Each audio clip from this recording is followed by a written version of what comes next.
I mean, I went to college in the 60s. You know, that's what prompted me to pursue this line of research, because I saw that, you know, I went to an Ivy League school and I went to Stanford School of Medicine, and, you know, I used cannabis, and I don't think it destroyed my life.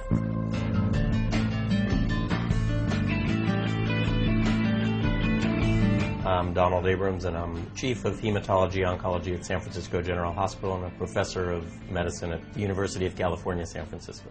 In the clinic here at San Francisco General Hospital, we had a volunteer, Mary Rathbun, who was our Volunteer of the Year for 2 years in a row. She was an older woman, and she used to bring her kids, as she called our patients, marijuana brownies. This was at a time when we didn't have any effective therapies for HIV/AIDS, and many people were dying of the so-called wasting syndrome.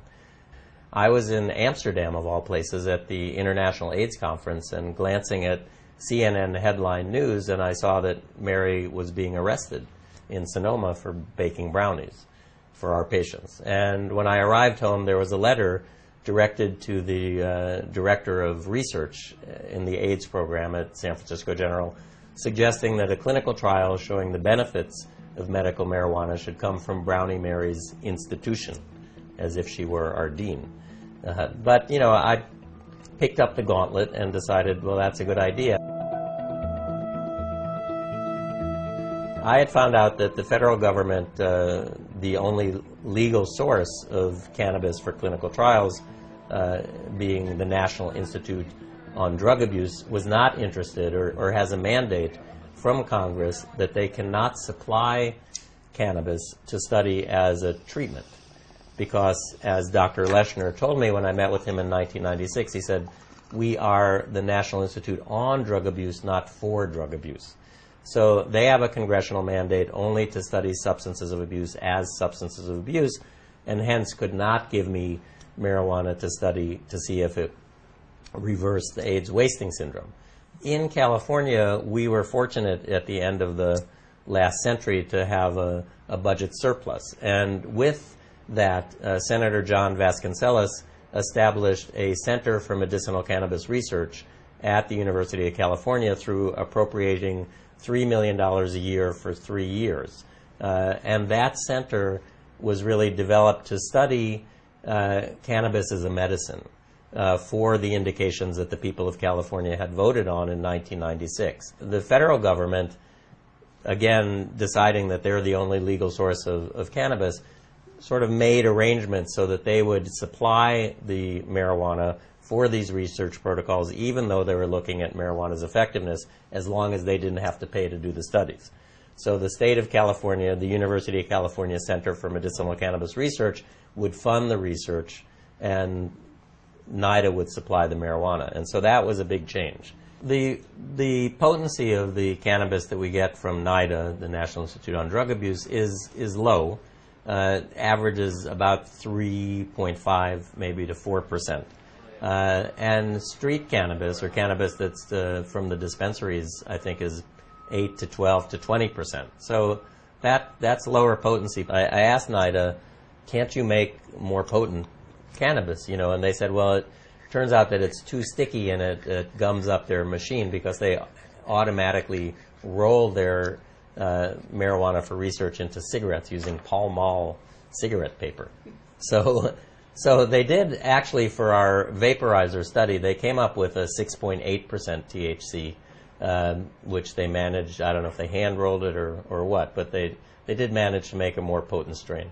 A number of the studies that we did were on painful peripheral neuropathy, because it's such a hard syndrome to treat and there aren't really effective therapies. Opioids don't really work. Acupuncture is plus minus. Most people use anti-seizure medicines. And I think all the studies from the University of California Center for Medicinal Cannabis Research have shown that cannabis is very useful for peripheral neuropathy. We took patients with chronic pain who were taking an opioid, either morphine extended release or oxycodone extended release, and we exposed them to vaporized cannabis for 5 days. And we looked at the impact on the level of the opioid, the morphine or the oxycodone, in their bloodstream, and the impact on their pain. And we're in the process of writing that one up, but it was very interesting, and it supports what we thought was going to happen, in that the blood levels of the opioid, either the morphine or the oxycodone, were actually decreased, but pain relief was increased with the cannabis. So, that's a very interesting finding. Other studies have been conducted in patients with multiple sclerosis. Again, many patients with multiple sclerosis report decrease in spasticity, decrease in pain, increased mobility, increased mood, improved mood when participating in these studies.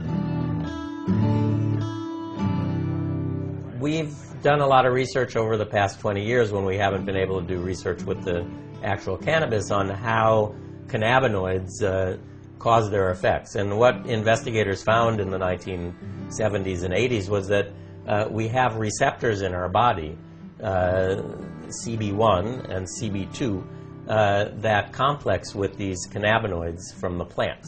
Now, why would we, and all other animal species, mind you, have these CB1 receptors? It's not because we're meant to smoke marijuana. What we find out is that we have our own circulating cannabinoid chemicals in our body that don't come from the plant. They're generally produced on demand, and they complex with the receptor, and they cause biological action.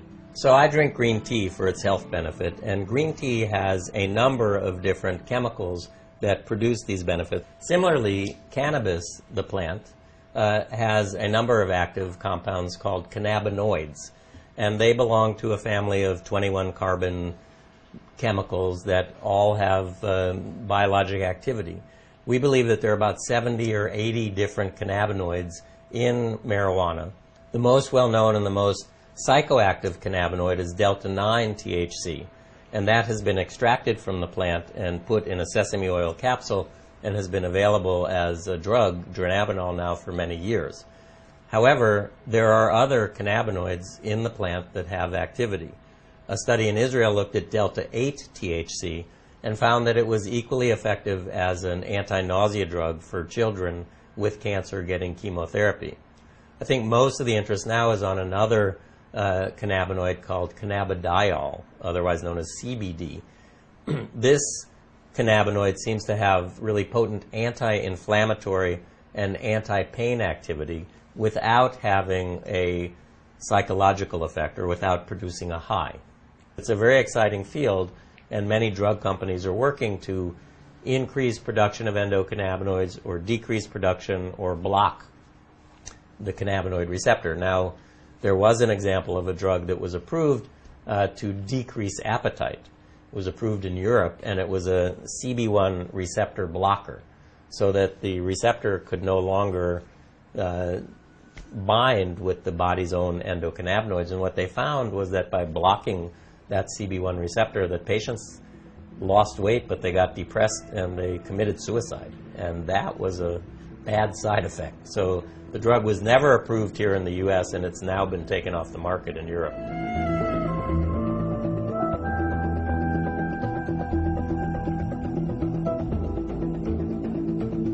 As an oncologist, there's hardly a cancer patient that I see for whom I don't recommend cannabis, because these are patients, especially those who are undergoing chemotherapy, who benefit from anti-nausea, increased appetite. We have many, many other anti-nausea drugs, but cannabis is the only drug that also increases appetite.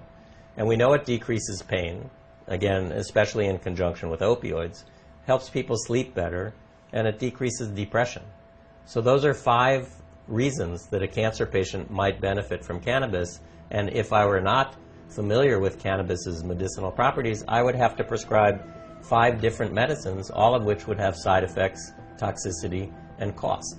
If this were something that we just discovered in the Amazon, everybody would be knocking doors down to do clinical trials to investigate its potential, because it is quite an amazing medicine. I mean, it is unfortunately all about politics and not science, and that's, when it comes to the health of the nation, I think, a problem.